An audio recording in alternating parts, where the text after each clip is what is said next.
In lesson 3.3, we're going to be learning about division of polynomials. This is fun stuff.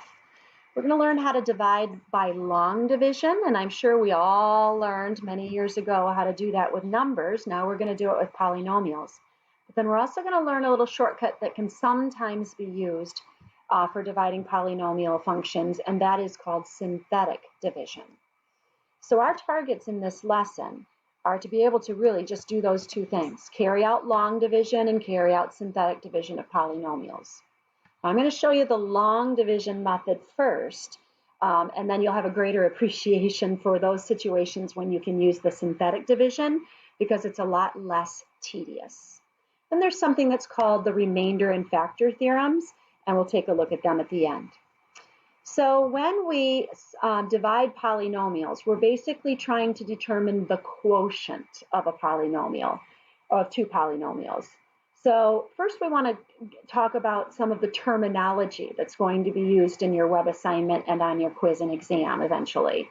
So most of our work has been concerned with factoring of polynomials. And what's going on when we're factoring is we're really just dividing polynomials.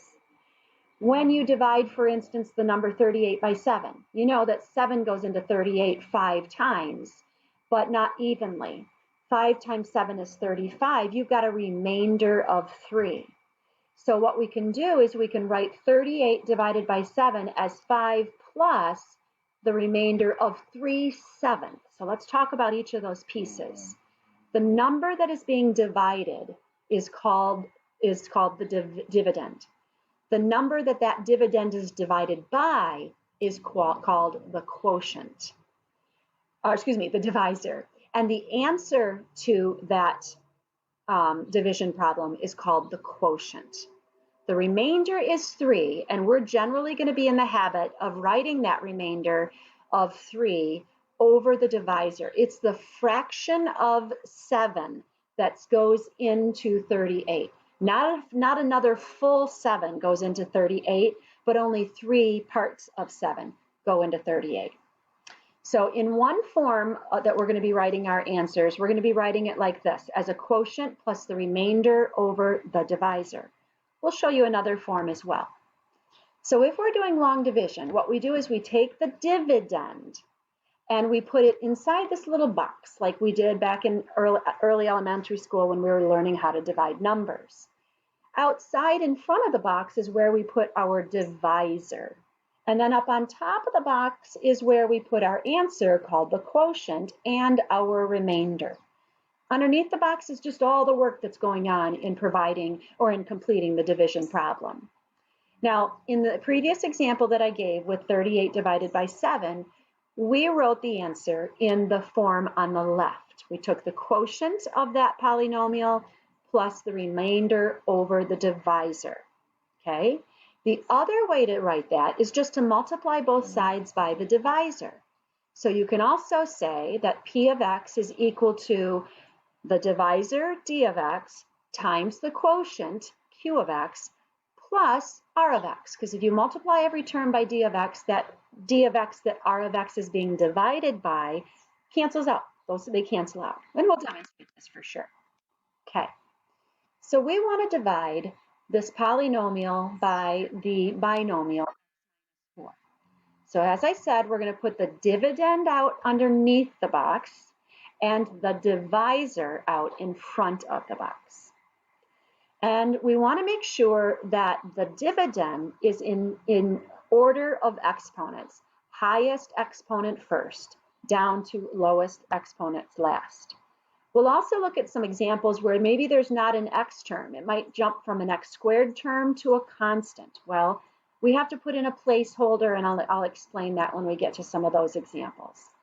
So in this case, we went from degree 2 to degree 1 to degree 0, and so we had no placeholders to put in. Now that everything in the dividend is in order from highest exponent to lowest, what we do is we look at the first term of our dividend, 6x squared, and ask ourselves how many times does the first term of our divisor divide into it? Well, 6x squared divided by x to the 1 is 6x to the 1. We know to subtract our exponents. So notice up on top of the box, I'm going to put a 6x as my first part of my quotient, okay? Now, I take that first term in my quotient, and I have to multiply it by all parts of the divisor. So when I multiply the 6x by x, I get 6x squared. And when I multiply the 6x by minus 4, I get minus 24x. Then I have to subtract, and be careful here. 6x squared minus 6x squared cancels out. That's always going to happen if you put the correct answer up in your quotient. If it doesn't, then you didn't do it correctly. But now when I subtract the x terms, remember, I'm taking minus 26x minus negative 24x. So I'm really adding 24x. Well, negative 26x and positive 24x add up to negative 2x. And then I had nothing to subtract from the 12, so 12 minus 0 is 12. So now what I have left is negative 2x plus 12. I repeat the process. But instead of going back up to the original dividend, I look at what I have remaining. And I ask myself, how many times does the first term of my divisor, x, divide into the first term of what I have remaining, negative 2x? And it goes in negative 2 times. So the next term in my quotient is negative 2. And I'm going to repeat the process. I'm going to take that and multiply it by my divisor. I'm distributing. Negative 2 times x is negative 2x, and negative 2 times negative 4 is positive 8. I have to subtract that negative 2x plus 8 in red from what I had previously remaining. So again, that's like adding the opposite.